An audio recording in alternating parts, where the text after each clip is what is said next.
Daman, Nepal, Day 10, part of 12 Days of Madness.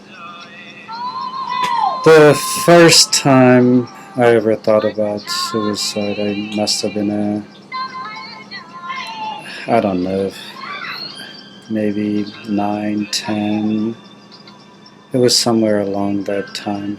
I was sitting there in the classroom with a bunch of students, bored out of my mind, not really able to focus on studying or anything, and suddenly some kid ran into the class to say so and so had committed suicide. They're hanging in the forest.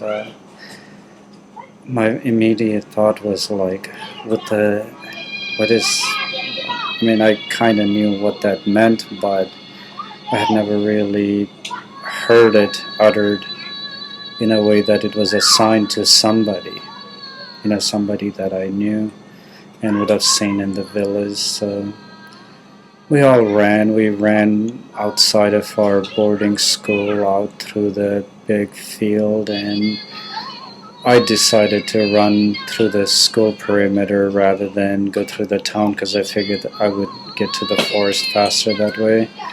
So after running through muddy town streets, we eventually made it to the little ledge, and we had to walk down the steep steps to get to one of the most famous temples in Nepal. So we ran. Other kids were running along the steps. I decided to run along the top of the banister. It was sort of rock wall banister, and we ran down, and there we were. We turned right, and there it was, just dressed all in black, dangling from a pine tree like a gigantic cone that was out of place.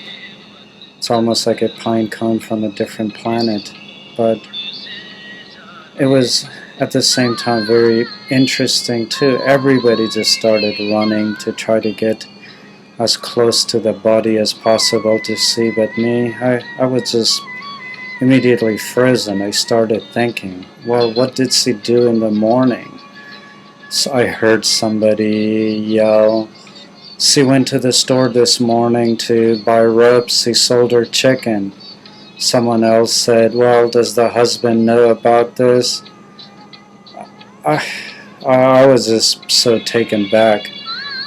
What were the thoughts that somebody would go through? This morning, I'm just going to grab these 2 chickens, go to the market, exchange it for rope, I'm going to tie the noose and just hang myself. I knew that she had children. Did she say anything to them? Did she do anything different today? Did she ever have a moment where she turned around to say, you know what, this is not what I want to do? What was her husband like? Was he helpful? Was he the reason that she was doing this? What was her life like that this was the ending that she had to pick? And that's a lot of courage, I mean, I think we talk about how difficult it is to live, but I really think it would be a lot harder to kill yourself in the manner that somebody did that. And that's how old I was when I saw that. And the last time and the first time that I heard Billie Holiday's Strange Fruit, I just started to cry because I thought about what I had seen when I was a little kid and what I had struggled in my own personal endeavor to live, the struggles that came with it, then to hear Strange Fruit. I mean, I can't imagine having to run for miles to look underneath a tree to find your nephew, your husband, your uncle, your father, your brother, your son, whatever. You don't know what sins they have committed, but they're to be hanging in a tree like a fruit. When do you go reclaim the body? What do you say to yourself? What does the society say to you for what it has done? So,